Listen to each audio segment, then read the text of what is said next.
You know the story, right? A disaster hits, the power grid goes dark, and a handful of dedicated hobbyists fire up their radios. But is ham radio really the reliable emergency lifeline we imagine it to be? Or is it more of a romanticized myth? Well, let's really get into it. I mean, think about it. We almost never have to ask ourselves this question. We're just always connected.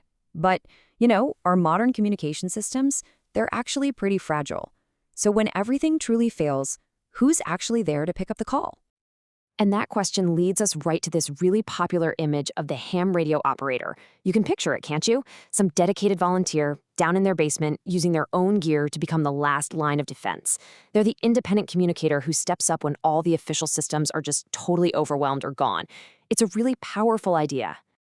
Yeah, this phrase, it's pretty much the heart of the whole idea. It's like the mission statement and the public image all rolled into one.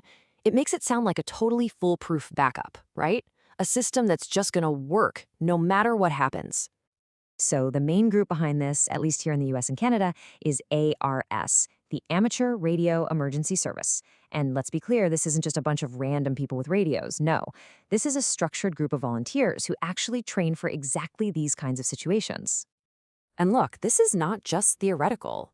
I mean, take Hurricane Katrina. ARS operators were absolutely indispensable. In some places, like Hancock County, Mississippi, they literally were the 911 system. They were the only link to the outside world.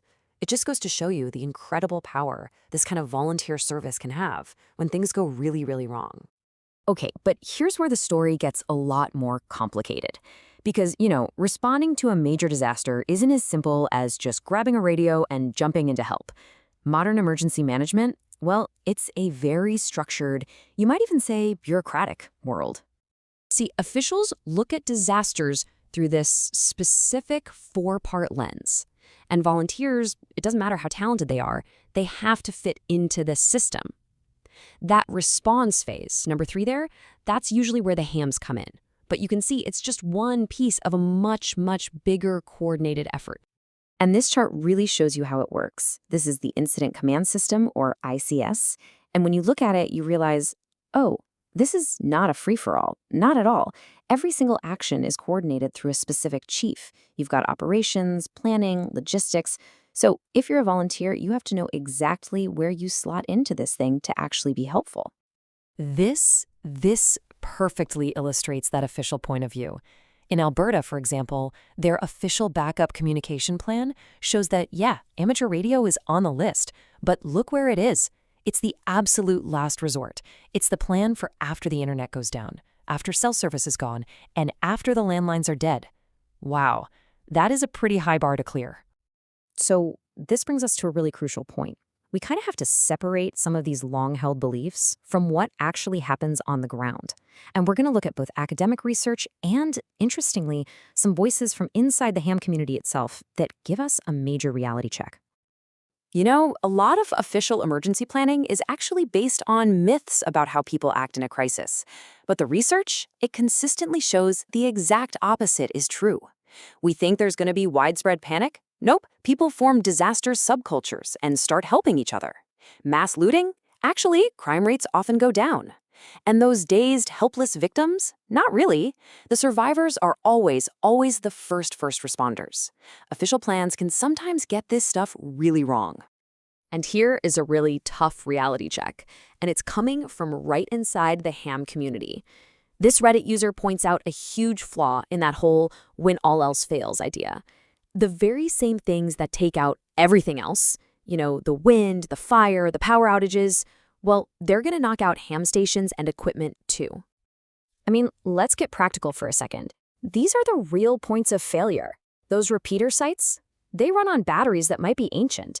Antennas and towers, they get wrecked in storms just like cell towers. And maybe most importantly, the operators themselves are human. They have to make sure their own family is safe before they can even think about going out to volunteer. Okay, so how do we reconcile all this? You've got the heroic myth, but then you have these pretty harsh realities. Well, the answer seems to be in shifting the mindset, transforming the hobby into a more professional, great service.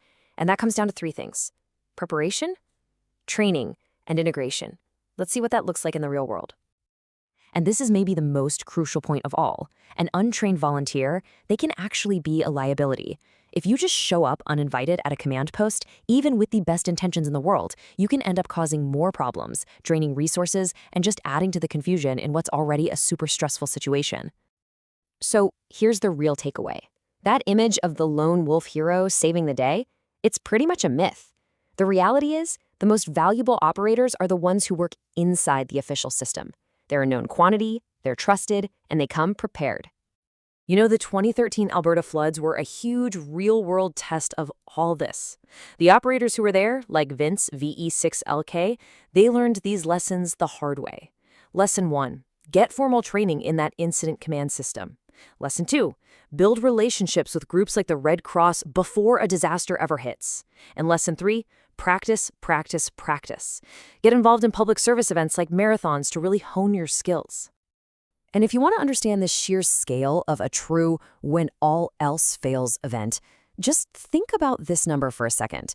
Over 1,000. That's how many massive transmission towers were brought down by ice during the 1998 ice storm in eastern Canada. And when something that big happens, the response is just immense. It's a huge multi-agency effort. The heroes of that story were the hydro workers out there restoring power, soldiers going door to door, and volunteer firefighters handling emergencies. Radio volunteers, they're an important piece of that puzzle, for sure, but they're still just one piece of a much, much bigger picture. So, what does it really take to be effective when the unthinkable happens? Well, it all boils down to one word: preparation.